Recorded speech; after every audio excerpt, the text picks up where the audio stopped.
নামাজ পড়ছে একজন ব্যক্তি, সে আল্লাহর সাথে সরাসরি কথা বলছে, তার পাশে কথা বলা জায়েজ নেই। এমনকি নামাজরত ব্যক্তির পাশে কোরআন তেলাওয়াত করাও জায়েজ নেই। আমি কথা কি বুঝতে পারছেন? একজন ব্যক্তি নামাজে দাঁড়িয়েছে, আল্লাহর সাথে কথা বলছে, পাশে আপনি কোরআন তেলাওয়াত করতে পারবেন না জোরে জোরে। মনে মনে করতে হবে, করতে চাইলে মনে মনে করতে হবে। অনেক সময় মসজিদের ভিতরে দেখবেন নামাজ পড়া হচ্ছে, শোরগোল করছে। নবী সাল্লাল্লাহু আলাইহি ওয়াসাল্লাম বলেছিলেন, আখিরুজ জামানে, তিরমিজিতে আছে হাদিসটা, আখিরুজ জামানে ইসলামের নামটুকু থাকবে, ইসলামের প্রকৃত বিষয়গুলো থাকবে না। কোরআনের মাসহাফ থাকবে, যে মাসহাফ, কোরআনের মাসহাফটা থাকবে, এর শিক্ষাগুলো থাকবে না।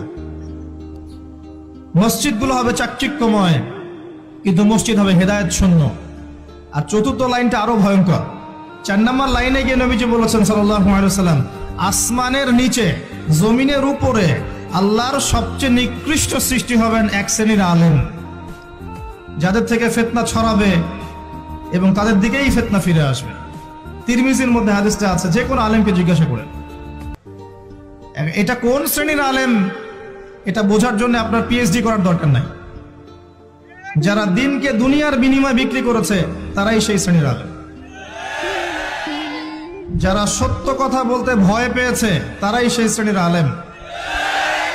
যারা সত্যকে মিথ্যার সাথে মিশ্রিত করেছে তারাই সেই শ্রেণীর আলেম।